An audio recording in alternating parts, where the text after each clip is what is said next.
We had a number of bidders. We looked at all of the expressions of interest, all the tender proposals very carefully indeed. The assessment process was financial and technical, so both were an important part of the assessment process.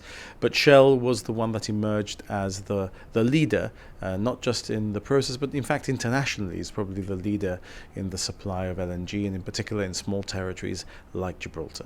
Shell has been quite involved with this project from the start. So really, from the moment that we designate them as the lead proponent, we start working with them on the technical detail, and we start ensuring that their proposal is going to be one which works both for Shell and for Gibraltar.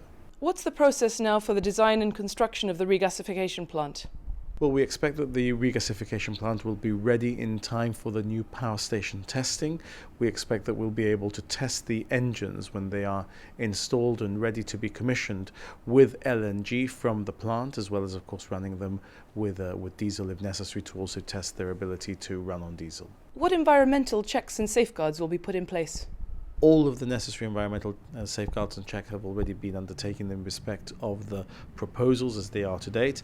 There will be further requirements of the directives, etc., which cover this particular area. Those will be put in place as the process continues in the right order. In other words, you are not able to commission until you have all of the certification that is necessary, and that is a process that is being undertaken as we speak.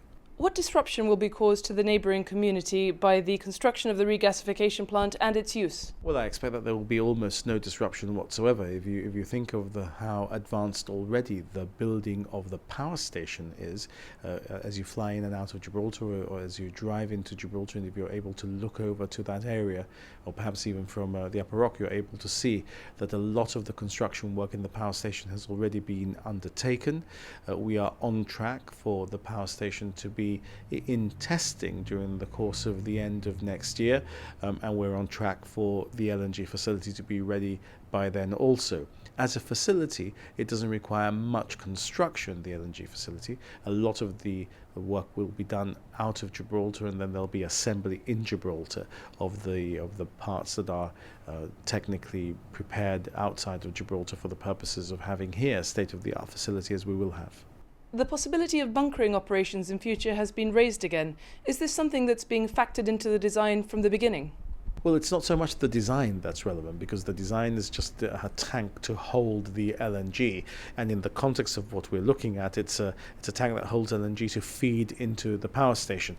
But the modifications that may be necessary for LNG bunkering to happen would be something which would be subject of a separate assessment when the time came. But LNG bunkering can happen offshore using the barge that Shell will be providing for the purposes of supplying the facility onshore. So already you could have, once the rules are established, it's important to establish the rules for LNG bunkering. Once you have LNG rules for bunkering established and you have a license granted, that could happen from the barge, but it couldn't happen from the onshore facility. That would require further assessment, but it's a possibility for the future, because we think this is going to be the fuel of the future. It's certainly going to be the fuel of the future for the maritime industry as well. So it's a balance between low sulfur diesel and heavy fuels and LNG for the future.